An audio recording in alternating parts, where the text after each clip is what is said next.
or whether it be Bronny James, LeBron James' son, Dwayne Wade's son, that's daughter, E.J. Johnson, Magic Johnson's son, that's daughter, or Bob Johnson's daughter.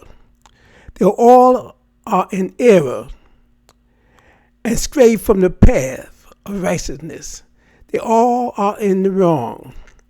Even though they come from an intact family and privilege of wealth, yet they were sent to school, sent in the area where they was indoctrinated with white supremacy, not knowing themselves. They do not have the knowledge of themselves or of others. And many black people listen to what black people say because they know what was right and wrong and stood in judgment of Bronny James taking that Caucasian woman to a prom. That family of theirs worship stone and wood, the gods of stone and wood, materialism, over against their flesh and blood. They themselves, their flesh and blood, became subservient to wood and stone and the gods of wood and stone, materialism. And so they lost knowledge of themselves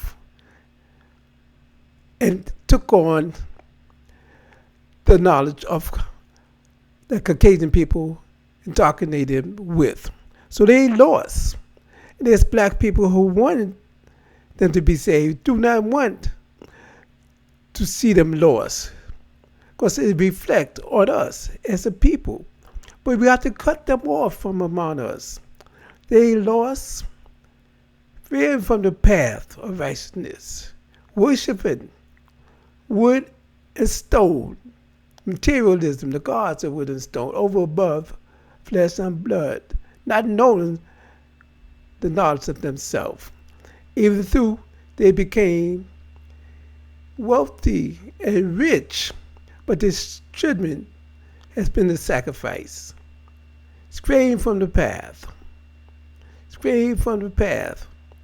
And that Robert Griffiths III, he defended Bronny James because he himself strayed from the path with two white women. Yeah, but there is an old CNI who see all and have them in judgment. And it's not a small matter. It's not a small matter. You say, well, you can marry who you wish. Could be, yeah, but let them be what they want to be with, but they will be cut off from among us. That is just a judgment. It's a judgment made every day. As soon as he made that decision, a judgment was made. Because LeBron James really lost a son. Lost the soul of his son.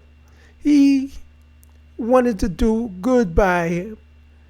Put him in the best school that cost $40,000 a year.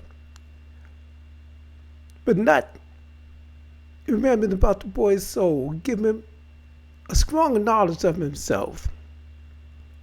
Well, indoctrinating him, but let him know the truth. With all that money, all the money they have, you would think that the wealthiest black people would be the most pro-black. It would seem logical, but this is not.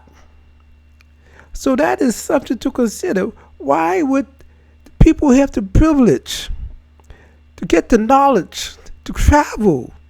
They have the time to think. They have more consideration of themselves, we will see that, and yet they have less. They have to seek the kingdom before all those things.